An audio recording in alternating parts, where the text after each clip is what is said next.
Fala aí galera, tudo bem? Sejam bem-vindos ao curso de Lógica de Programação da Tech4U. Eu sou João Pedro e serei o responsável por apresentar a vocês o curso de Lógica de Programação.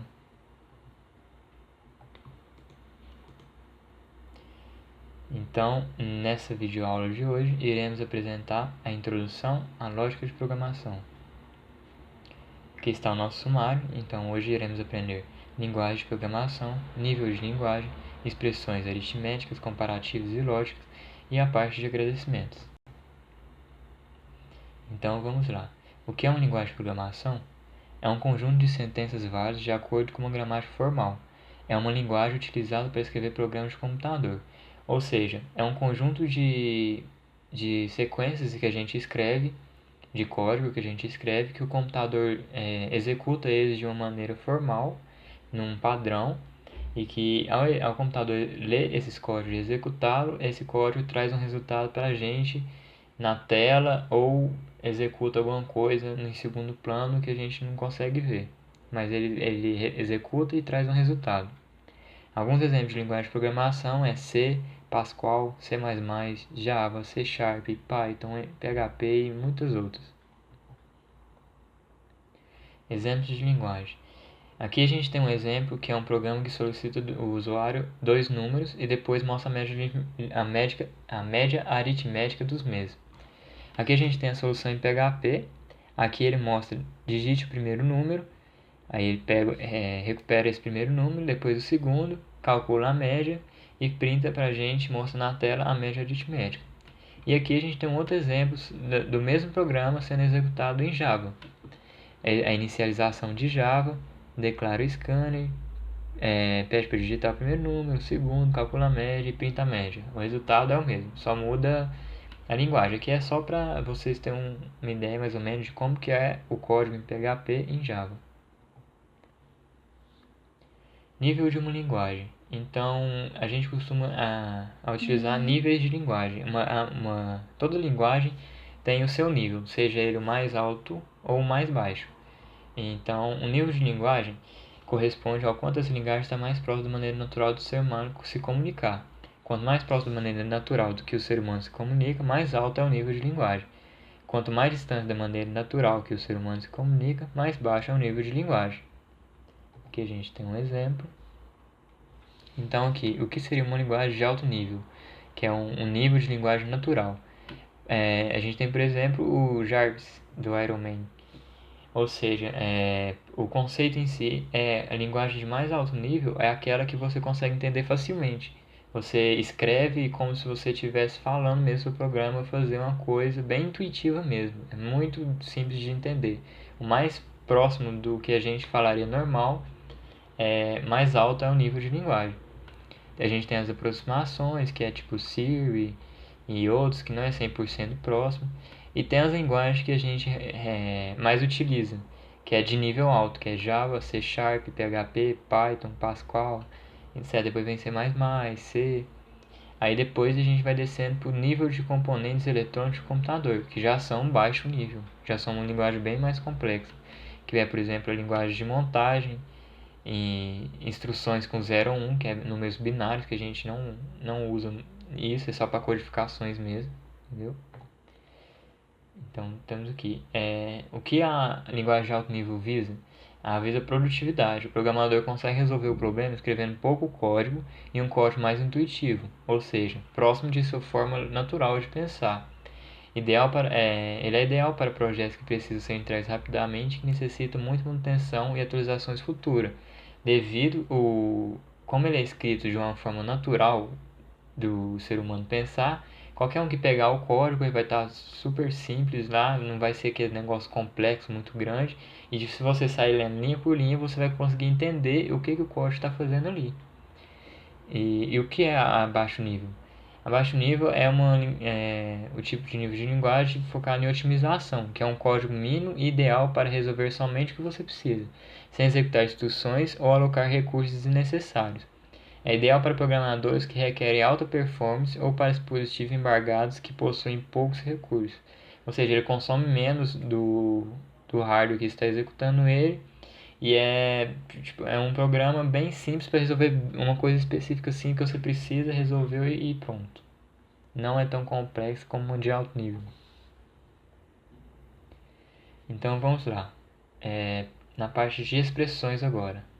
A gente vai ver expressões aritméticas, comparativas e lógicas.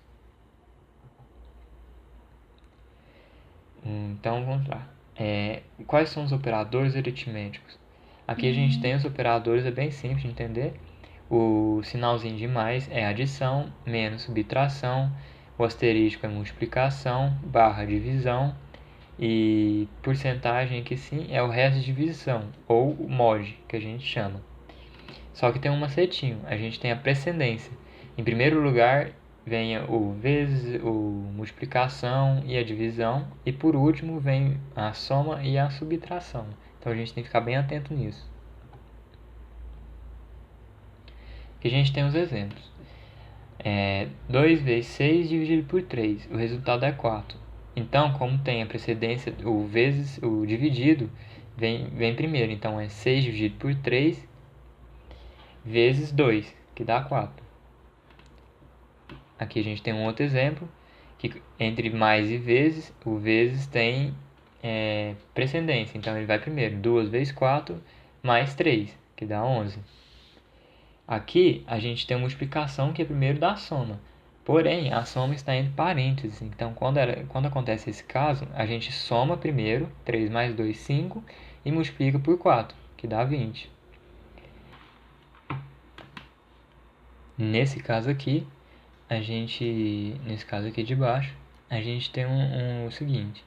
Aqui, o barra da divisão está vindo antes do parênteses. Então, ele vai ser executado primeiro. Mas como vai funcionar? Ele vai pegar 60 dividido pelo que está entre parênteses, que é 3 mais 2, que dá 5. Então, 60 dividido por 5 vezes 4, que vai dar 48. Aqui embaixo tem um outro parênteses, além desses aqui, tem esse aqui, que é da multiplicação também. Aí aqui ele vai fazer o seguinte, 3 mais 2, 5, vezes 4, 20. 60 dividido por tudo que está aqui dentro, que dá 20. Então, fica 60 dividido por 20, que dá 3. Entendeu? Vamos prosseguir. Aqui a gente tem um outro exemplo, que é do mod, que é a porcentagem, aqui, o símbolo de porcentagem. Então, 14 mod de 3, o resultado dá 2. 19 mod de 5 dá 4. Por quê? 14 dividido por 3 dá 4 e sobra 2, que o mod é a sobra da divisão. Então, 14 mod de 3 dá 2, resultado dá 2. 19 mod de 5 dá 4. 19 mod de 5 dá 4. Beleza? Expressões comparativas agora. Quais são os operadores comparativos? Sinalzinho de maiorzinho é o maior que o menor, maior ou igual, menor ou igual, igual, que utiliza dois símbolos de iguais, ou exclamação igual, que é sinal de diferente. Vamos lá, por exemplo, suponha que x vale 5. X é maior do que zero? Isso aqui vai dar o quê? Vai dar verdadeiro, porque x é 5 e 5 é maior que zero. X é igual a 3? Falso. X é igual a 5. Pedi para vocês supor que é 5, então x não é igual a 3, então dá falso. 10 é menor ou igual a 30? Sim, verdadeiro. Aqui a gente não utiliza o x, mas utiliza a lógica normal. 10 é menor ou igual a 30? Ele não é igual, mas ele é menor, então ele é verdadeiro. X é diferente de 2? Verdadeiro, porque x é 5 e 5 é diferente de 2, então ele vai retornar verdadeiro. Esses são alguns exemplos das expressões comparativas. Agora vamos para as expressões lógicas. Quais são os operadores lógicos? Aqui, os operadores lógicos têm esse 2ezinho comercial, que significa e, duas barras, ou e exclamação, que significa não.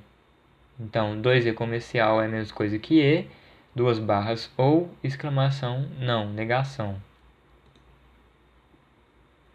Vamos aqui agora para alguns exemplinhos que vai facilitar vocês compreender melhor.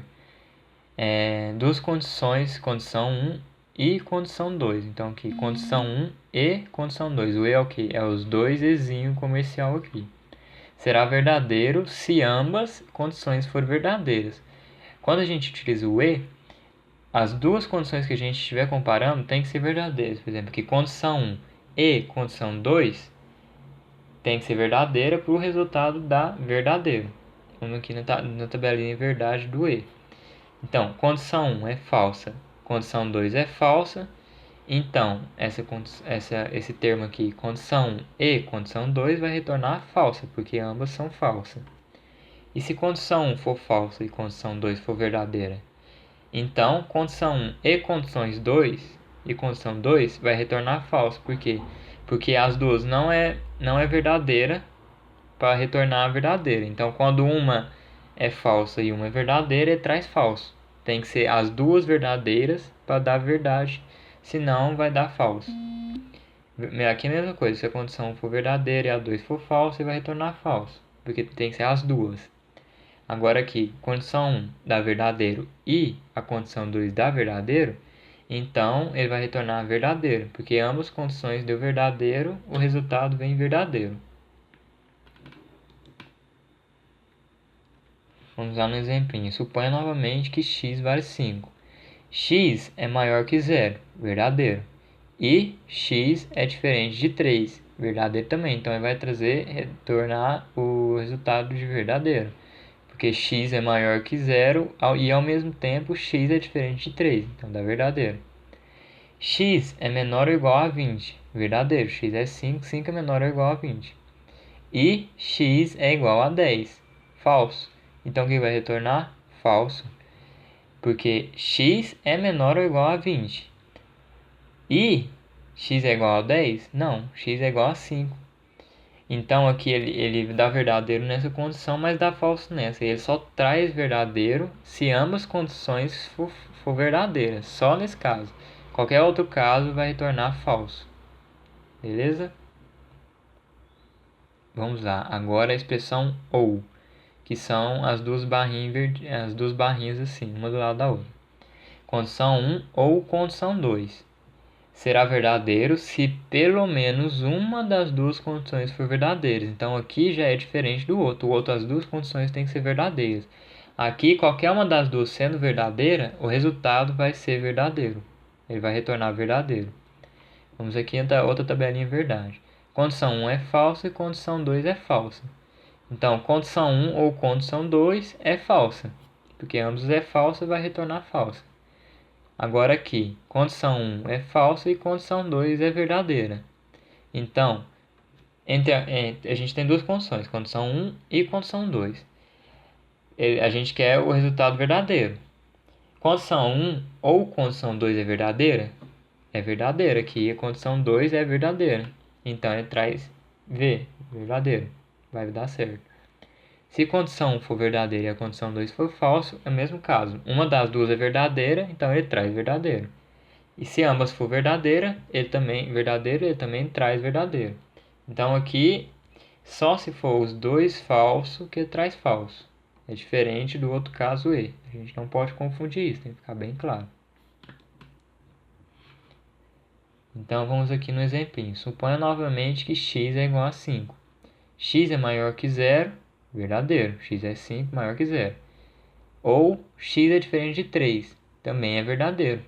Então ele vai retornar verdadeiro, porque uma das duas condições deu verdadeiro, então já vai verdadeiro. X é menor ou igual a 20, verdadeiro. Ou x é igual a 10, falso. Aqui nesse outro, no caso de E, daria falso, porque no E tem que ser as duas condições verdadeiras. Mas aqui é ou. Então, ou essa condição dá verdadeiro, ou essa dá verdadeiro. Essa aqui deu verdadeiro, então ele já vai trazer resultado de true, verdadeiro. Aqui deu falso, mas não interessa. Se uma já deu verdadeiro, ele já joga verdadeiro para o resultado final. Aqui nesse caso, x é maior ou igual a 8, dá falso. X é 5, ele é menor.